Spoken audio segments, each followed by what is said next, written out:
Assalamualaikum teman-teman, perkenalkan saya Sekar Julika Sari Putri Kurniawan dengan NIM 2304356. Saya mewakili dari kelompok 4. Nah, di sini saya akan menjelaskan tentang sejarah pemikiran ekonomi kaum klasik. Nah, sebelum masuk pembahasan materi, jangan lupa like, subscribe, dan komen ya.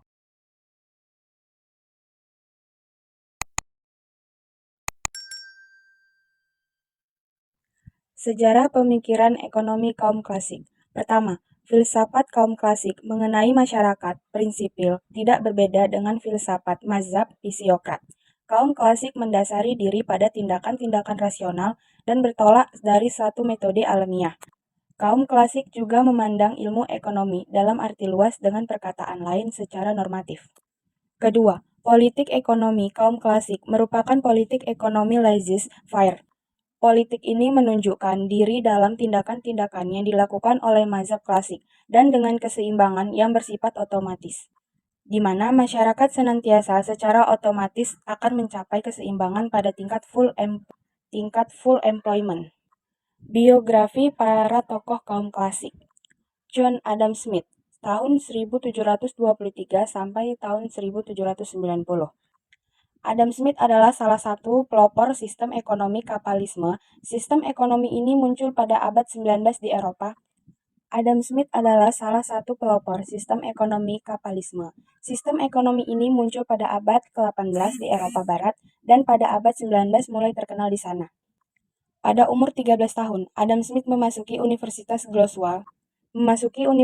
Glasgow, di mana dia belajar fisiologi moral di bawah si orang yang tidak boleh dilupakan, atau Smith memanggilnya Prince Hodges. Di sini, Smith mengembangkan keinginannya kuat untuk kebebasan, akal sehat, dan kebebasan berpendapat. Ada pula Jean Baptiste Say pada tahun 1767 sampai 1823. Jean Baptiste Say kecil memang sudah menampakkan sisi-sisi kecerdasannya. Dengan melihat potensi yang dimiliki oleh Say, maka ayahnya berusaha memberikan arahan agar ia memiliki latar belakang pendidikan yang kuat.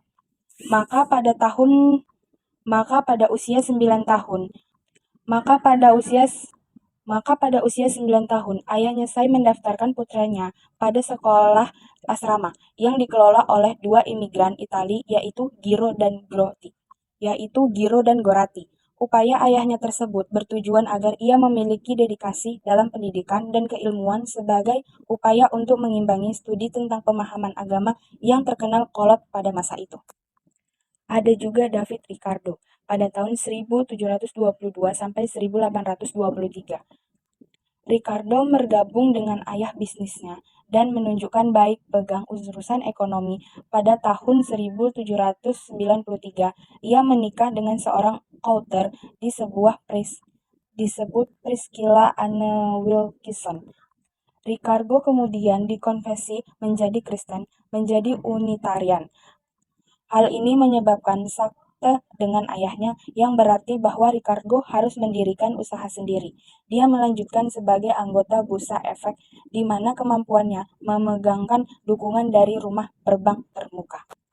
Ada juga Thomas Robert Malthus pada tahun 1766 sampai 1834. Malthus dilahirkan pada tahun 1766 dekat Dorking di Surrey,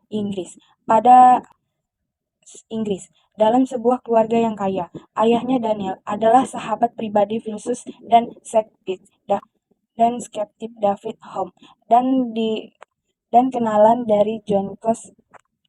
Teori upah pada harga natural dihubungkan pada level output merupakan teori upah pada harga natural dihubungkan pada level output merupakan suatu pemikiran yang tidak dipertimbangkan oleh Smith.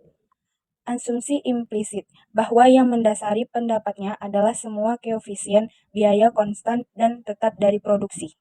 Dalam teorinya, tidak ada tempat untuk diminishing resource dan cover substitution. Sesungguhnya harga natural secara fungsional dihubungkan hanya untuk faktor pengembalian seperti yang ditunjukkan oleh Smith. Natural price mengubah dengan tingkat itu upah, profit, dan sewa. Upah natural dari labor menurut Smith terdiri dari produk labor yang sebelum pemberian tanah dan akumulasi kapital semestinya dalam seluruh pekerjaannya. Dengan menaikkan kelas tuan tanah dan kapasitas pekerja, dia harus membagi produknya dengan tuan tanah dan majikan. Buruh dan majikan adalah bentuk kombinasi kenaikan satu penurunan upah. Teori sewa terbagi tiga. Yang pertama, dalam teori sewa, Smith membimbing antara jumlah prinsip dan eksplanatori pada yang di bawah pembayaran sewa. Ini baginya secara alami suatu harga monopoli, suatu penunjuk yang dijelaskan oleh observasi bahwa ini tidak semua profesion pada tidak semua profesion pada apa yang tuan tanah mungkin letakkan dalam peningkatan tanah atau apa yang dapat dihasilkan, tapi apa yang dapat petani hasilkan untuk diberikan. Yang kedua, ketika Smith membicarakan harga kombinatis, ketika Smith membicarakan harga komoditas, dia memasukkan sewa tanah sebagai elemen biaya dan kemudian sebagai determinan harga produk. Tapi dalam bagian khusus disediakan untuk sewa, dia mempertimbangkan suatu sewa tinggi atau rendah efek dari harga produk yang tinggi atau rendah. Yang ketiga, Smith tidak mengubah bagian ini dalam kritik Home. Dia tidak menemukan ketidakkonsistenan. Ini mungkin bahwa dalam teori harga mikroekonominya, dia mempertimbangkan kegunaan khusus dari bidang tanah sebagai biaya penggadaian dalam istilah oportunitas. Sedangkan dalam teori makroekonomi dari distribusi tanah sebagai suatu keseluruhan yang dipandang sebagai perolehan bukan kegunaan alternatif. Nah, ringkasannya, filsafat kaum klasik mengenai masyarakat sipil tidak berbeda dengan filsafat mazhab psikograt. Filsafat kaum klasik mengenai masyarakat sipil tidak berbeda dengan filsafat mazhab psikograt. Kaum klasik berdasarkan diri pada tindakan-tindakan rasional dan bertolak dari suatu metode alamiah.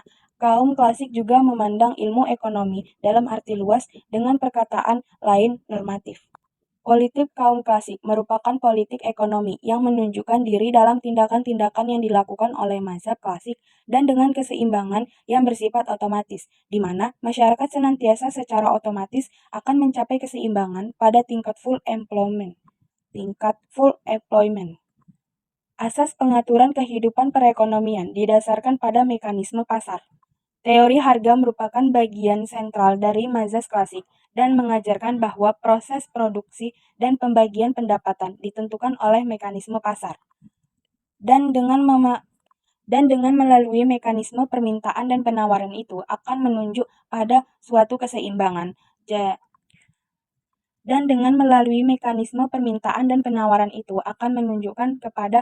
keseimbangan. Jadi dalam susunan kehidupan ekonomi yang didasarkan atas milik perseorangan, inisiatif dan perusahaan orang per orang, ruangan lingkup pemikiran ekonomi klasik meliputi kemerdekaan alamiah, kritik dan pemikiran ekonomi sebelumnya, dan kebebasan individual yang menjadi inti pengembangan kekayaan bangsa. Sekian pembahasan materi dari saya. Terima kasih sudah menonton. Jangan lupa subscribe, like, dan komen. Bye-bye.